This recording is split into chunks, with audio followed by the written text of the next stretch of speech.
মাহেশে শ্রীরামপুরে। তো ওখানেই যাচ্ছি এখন। নমস্কার, কেমন আছেন সবাই? আশা করি সকলে ভালো আছেন। আজ শনিবার, ঘড়িতে এখন বাজছে সকাল 7:10। আমার ফেস দেখে নিশ্চয়ই আপনারা বুঝতেই পারছেন ঘুম থেকে ফ্রেশ হয়ে বেরিয়ে পড়েছি। সকালবেলা একটু ঘুরতে বেরিয়েছি, আর সবেমাত্র দোকানপাট খুলছে। হাঁটতে হাঁটতে চলে এসেছি গঙ্গার ধারে। গঙ্গার ওপরে দেখুন রয়েছে এখনও কুয়াশার চাদর।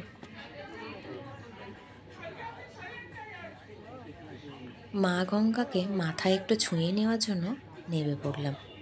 একটু প্রণাম করে নিলাম আর মাথায় একটু ছুঁয়ে নিলাম। সকালের এরকম পরিবেশে হাঁটতে বেরোতে পারলে তো খুবই ভালো লাগে, আর এরকম গঙ্গার ধারে ঘুরতে আসলে মনটার মধ্যে যেন একটা আলাদাই প্রশান্তি মেলে। হাওড়া মিউনিসিপ্যাল কর্পোরেশনের যে ওয়াটার সিস্টেমস প্ল্যান্ট রয়েছে, তার জলের সাপ্লাই গঙ্গাবক্ষে এই যে এটা দেখতে পাচ্ছেন, এই পাইপলাইন দ্বারা এখান থেকে সাপ্লাই হয়ে থাকে। আর এই গঙ্গার ধারে রয়েছে শ্রীরামপুর কলেজ এবং শ্রীরামপুর ইঞ্জিনিয়ারিং কলেজ। এখানে এসে একটা জিনিস আমি খেয়াল করলাম, এখানে রয়েছে অনেক দিনের পুরনো, মানে বহু বছরের পুরনো অনেক বাড়ি, যেগুলো ধ্বংসাবশেষ হয়ে রয়েছে প্রায়। এই বাড়িটা অনেক পুরনো বাড়ির মধ্যেও এই বাড়িটা কিন্তু দেখে মনে হচ্ছে বেশ পুরনো। আর এই বাড়িটার একটা জিনিস দেখে আমার খুব ভালো লাগলো, এই যে দেখুন এখানেও রয়েছে আধুনিক যুগের মতো আগেকার দিনের বাড়িতেও একটা ব্যালকনি। এটা তো আমার বেশ ভালো লাগলো দেখে। আর এই যে একটা পুরনো বাড়ি রয়েছে, এখন যে বাড়িটার সামনে রয়েছে, এটাও একটা পুরনো দিনের বাড়ি। এটা এখন বিয়ে বাড়ি হিসাবে হয়তো ওনারা ব্যবহার করেন বা ভাড়া টাড়া দেন আর কি। এই যে বাড়িটার ভেতর আমরা একটু ঢুকে দেখছি যে বাড়িটার ভিতরটা কেমন দেখতে। সাধারণত আমরা সাধারণ মানুষ এই সমস্ত বাড়িগুলো সিনেমা সিরিয়ালে শুটিং করার জন্য দেখে থাকি, তাই বাড়িটার ভেতরটা কেমন দেখতে একটু দেখার জন্য চলে এলাম। এখানে রয়েছে ঠাকুর মন্দির, পুজো হয় এখানে। আর এখানে দেখুন উঠোনটাতে বেশ বড় করে আলপনা দেওয়া রয়েছে। আর এটা বিয়ে বাড়ি হিসাবে ভাড়া দেওয়া হয়ে থাকে, সেজন্য প্যান্ডেলও তৈরি করা হয়েছিল। কিছুটা সময় এখানে দেখার পর আমরা এখন বেরিয়ে পড়লাম।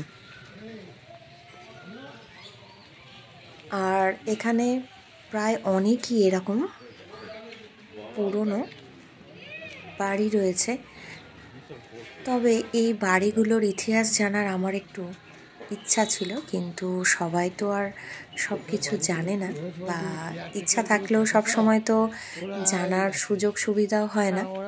যেহেতু এখন বিয়ে বাড়িতে এসেছি, তো কাকে জিজ্ঞাসা করব, সবাই তো এখন ব্যস্ত হয়ে আছে। মানে শ্রীরামপুরের যারা বাসিন্দা তারাই সাধারণত এই কথাগুলো বলতে পারবে, বা ছবি টবি দেখালে হয়তো বলতে পারতো। এখানে পরপর কিন্তু এইরকম বেশ কিছু বাড়ি রয়েছে। আর এই একটা বিল্ডিং যেটা দেখছেন, এটা হচ্ছে একটা সোসাইটি। এরই ঠিক পাশেই রয়েছে একটা বিশাল বড় বিল্ডিং, তার মধ্যে পরপর দুটো স্কুল রয়েছে, একটা প্রাইমারি স্কুল, একটা হাই স্কুল। তো এই রকম দেখতে বেশ ভালোই লাগছে। সেখানে ছোট ছোট বাচ্চারাও ছিল, সকালে স্কুল হচ্ছিল দেখলাম।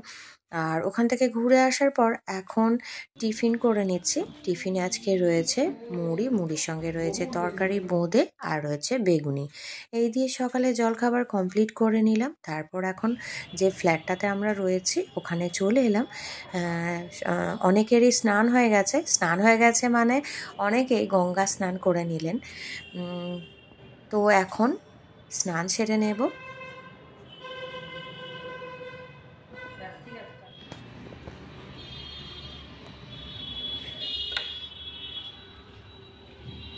আর এখানে একটা রুমের এই যে ব্যালকনি রয়েছে, তো এখানে জামা কাপড়গুলো মেলে দিচ্ছে। জামা কাপড় মানে অন্য কিছু তো জামা কাপড় ধোয়া হয়নি, গামছা টামছা এগুলো যেগুলো ভিজে ছিল, তো সেগুলো একটু ধুয়ে দেওয়ার জন্য এই ব্যালকনিটায় মেলে দিচ্ছি।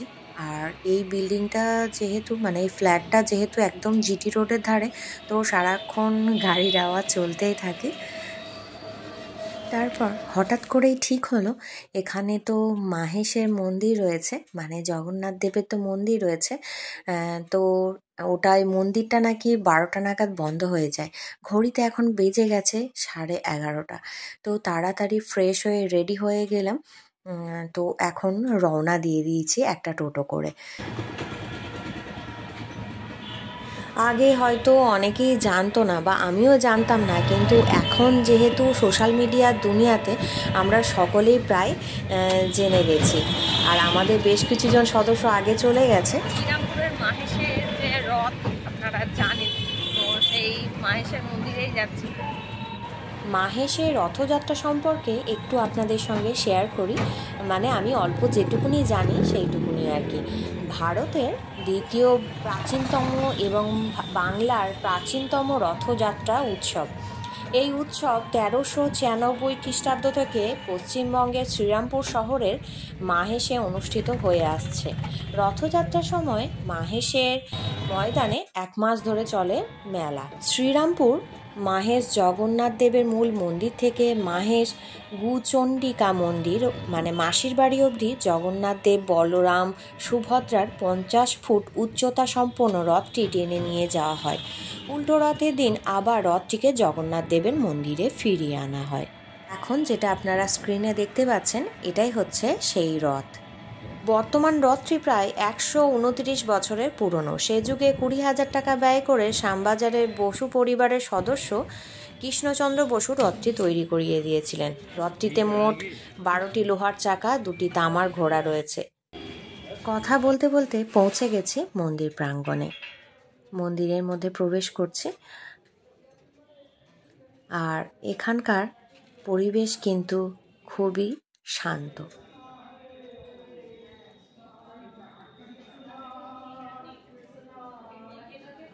এটা হচ্ছে নাট মন্দির। এখানে বসে বহু ভক্তগণ দর্শন করে থাকেন।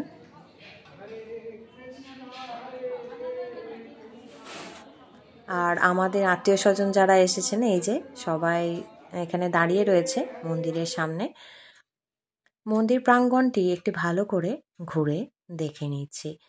জগন্নাথ দেব, বলভদ্র এবং সুভদ্রা দেবী ছাড়াও এখানে আশেপাশে কিন্তু আরও অনেক মন্দির রয়েছে। যেমন এখানে রয়েছে বাবা মহেশ্বরের মন্দির।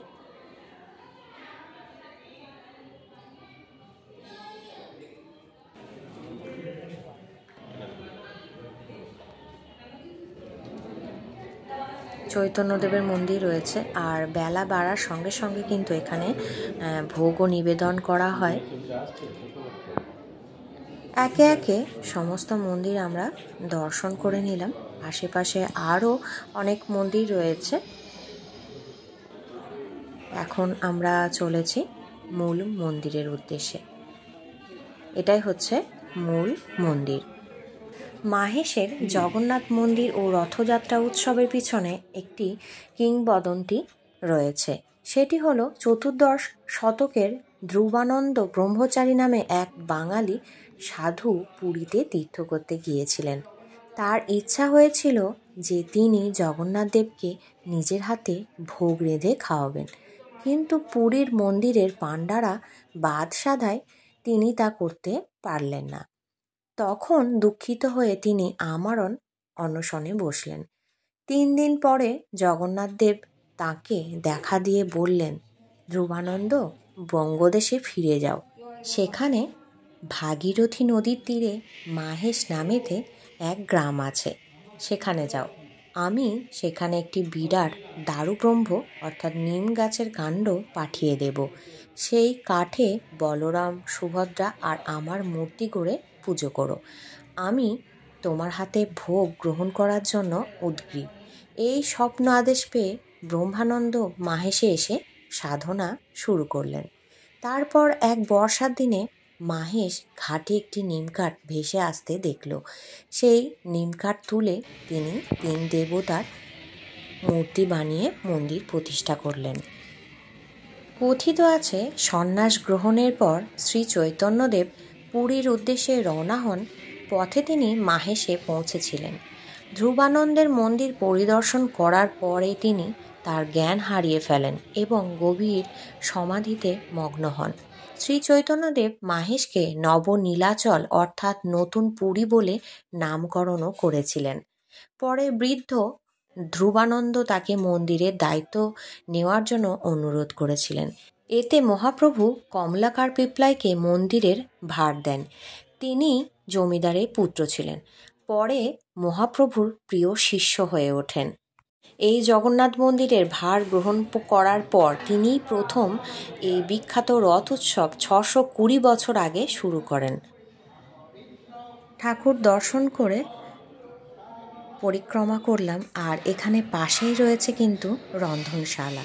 এখানে 12টা নাগাদ ভোগ নিবেদন করা হয়ে থাকে। আর এটা একটু ক্যামেরাবন্দি করার চেষ্টা করলাম।